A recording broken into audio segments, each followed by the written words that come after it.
with you. I think I speak on behalf of everyone that every time we ever shot with you, it was beautiful scenes that were shot, that over and above that, every moment that was shared with you was beautiful. You're a beautiful soul. You're a great man. Wish you all the best with all your future endeavors.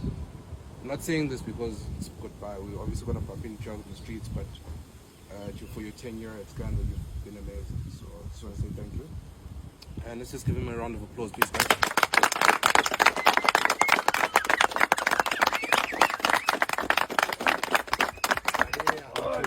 Boy. Like the way you died, boy. See him at the rap party. I just want to say something quick as well. It's been a pleasure, Lebu. The first time Lebu thought he was done, I had to call him up and be like, no, you're not done, you're going to come back, bro. Because we were rapping, because obviously, as we know, the show is ending and whatever the case might be. So it's not goodbye, it's see you at the rap party, where we'll do like a final farewell to say thank you, man. But for me specifically, as a producer, it's been phenomenal. And I think for me, when you did the double character thing, that's where you won me. I mean, I always knew you were great from the other shows. Like I knew, but when you did that thing and how you approached it and how you embraced it, bro, and it was different. Before Michael B did Sinners, my nigga, we did the other thing. Come on now. Thank you very much, my nigga. Cool, bro. Shout out Lebza.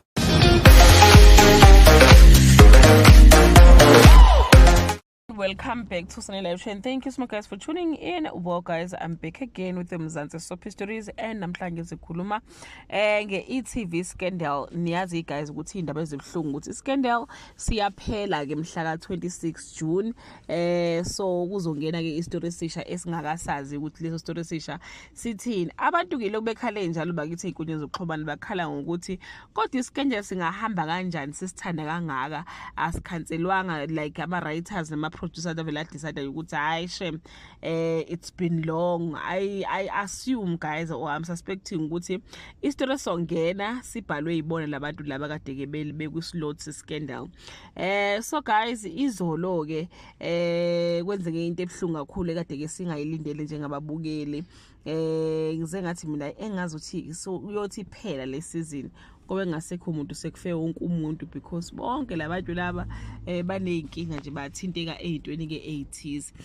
Izolo guys ke uTiro uye wabiza ke uTheps wathi angafiki nomdala akeze kuyena nje bazokhuluma like brothers. And boba uthuba phethe ibhamu, omunye phethe isibhamu, omunye phethe isibhamu, omunye uthi sibeke phansi, omunye uthi sibeke phansi. And ke guys uTheps uyamtshela ukuthi no bafo into engasekusiza ukuthi nje wena vele nje uhambe oyinikele emaphoyiseni ngoba amacala akhe asemaningi kakhulu, yabo. Mabesho njalo guys wavele wathi yazini hayi mina shem angiyiboni inkosi yami, angifisi nje ukuyejele enhlobo sengeke ngahlanya nokuhlanya ngoba ngingafuni ukuyejele bese ngizohamba manje ngiyoboshwa. No, I rather end my life. Wavele wayidubula guys pha. And ke namhlanje ke bathi ke uTiro noma ke uTheps uzohamba ke ayotshela ke uma wakhe bathi ke Theps drop a bombshell, leaving uThalita to face the weight of her choices, because I do believe guys ukuthi uThalita uyena who have pushed uTiro ukuthi ke enze ke lento ke ayenzile. So igazi ke lika Tiro lisezandleni zika Thalita, and bathi ke Thalita's secret is in Cohen's hand and he won't let it stay hidden. So impilo nje kaThalita bakithi ngathi izophela ke ejele, isimo sakhe sizoba nzima kakhulu kunalokho ke ekade ke sikhona.